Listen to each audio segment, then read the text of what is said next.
So we've got some founders in the audience and we've got some folks that are early stage companies. So what's the single biggest mistake that you see those companies making? And if they're thinking about making their first either set of account executive hires or even sales management hire, what are the things they need to be keeping in mind? So I think that there's like three major failure modes that you see in early stage startups. We'll talk about the two that are most common. This is with respect to B2B.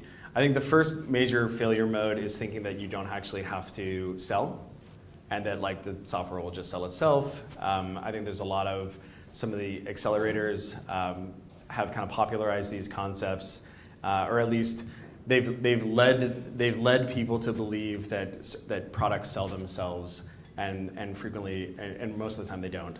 Like Dropbox is going public right now, and so like I'm worried that that's going to like all the more emphasize that to a new batch of folks who think that like actually I don't have to care about sales. I just have to publish documentation, and like people will magically find the software and buy from it. So I think that that's kind of the first thing is folks thinking that they don't have to sell, they don't have to think about revenue acquisition.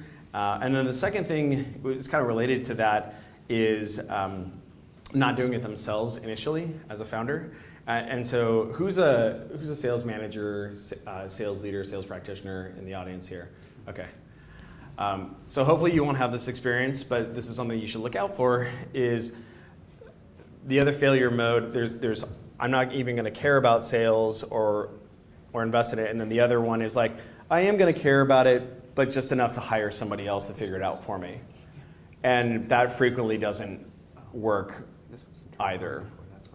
And you see that happening where organizations will try to, I call it like sprinkle some sales on it.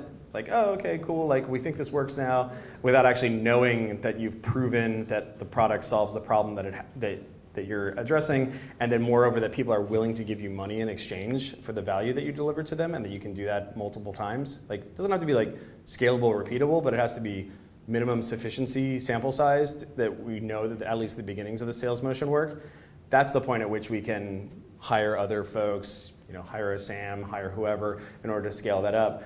What a lot of folks will do is they'll just say like, oh, okay, I think it's probably close enough. I haven't proven that people will give me money for this. I haven't repeated it a couple dozen times. But you know what? That's actually Sam's job. So cool. Like those are the two major failure modes that I see, and like it kills lots of companies.